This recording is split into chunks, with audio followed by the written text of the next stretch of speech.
তারিখে বাংলাদেশের উলামায়ে মাশাকের নেতৃত্বে 5 তারিখে অসংখ্য মাদ্রাসা ছাত্ররা জীবন দিয়েছে, বুকের তাজা রক্ত ঢেলে দিয়ে বাংলাদেশ স্বাধীন করেছে।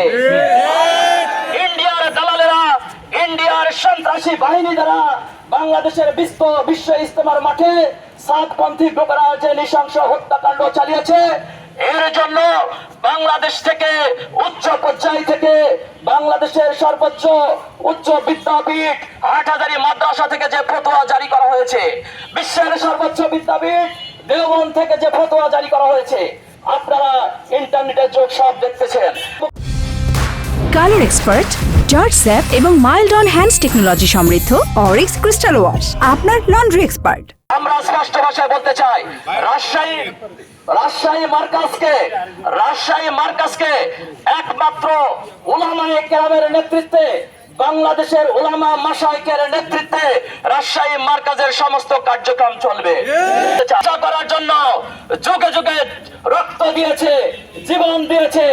আজ রাজশাহী মার্কাজে আমরা আমাদের উলামায়ে মাশায়েখের নেতৃত্বে যারা খুনি, যারা গুন্ডা, এদের কোনো বাহিনীকে রাজশাহী মার্কাজে দেখতে চাই না। এই সাত বাহিনীর কোন গুন্ডারা যদি রাজশাহীর মার্কাজে আমল করার চেষ্টা করে, আমরা শান্তিপূর্ণভাবে সম্মান প্রদর্শন করে ওসি সাহেব সহ ডিসি সাহেব সহ যে আপনারা একটা খুনি বাংলাদেশের 4 জনকে শহীদ করেছেন, বিদায় এই মুহূর্তে আপনারা রাজশাহী মার্কাজ ছেড়ে দিন। চাই না, আমরা রক্ত ছড়ানোর উপরে বিশ্বাসী নই, আমরা রক্ত দিয়ে কোরবানির নজরানা দিয়ে দিনকে প্রতিষ্ঠা করার আদর্শে বিশ্বাসী। কথা বলুন ঠিক কিনা? অনেক কারণে আমরা বলবো, আমাদেরকে রক্ত পিপাসু হওয়ার রাস্তার দিকে আপনারা ধাক্কা দিবেন না। টঙ্গী মাঠে যে ঘটনাটা ঘটছে, সেই ঘটনায় কারা আপনার সন্ত্রাসী হামলা করছে এটা আমরা প্রত্যক্ষভাবে দেখতেছি।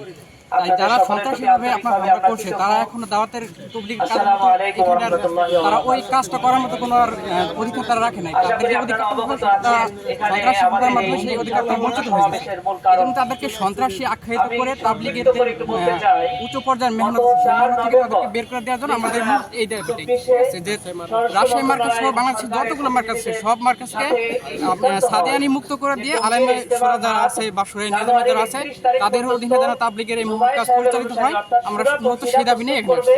এটা হলো আমরা জানি সাত বাহিনীরা করেছে, সন্ত্রাসী বাহিনীরা, কারণ ওই রাত্রেই এই সার্জিস এবং মার্কাজ আমরা দেখতে চাই। আবুল হাসান উলামা কেরামের এই দুইজনের সঙ্গে কাকরাইল মসজিদে পরামর্শ হচ্ছে, তারা চেয়েছে মাঠ 5 দিনের জন্য। আমরা বলেছি ঠিক আছে, মাঠ ছেড়ে দেওয়া হবে 5 দিনের জন্য, কিন্তু আপনাদের দায়িত্বে আপনারা আবার আমাদের হাতে বুঝিয়ে দিবেন। কিন্তু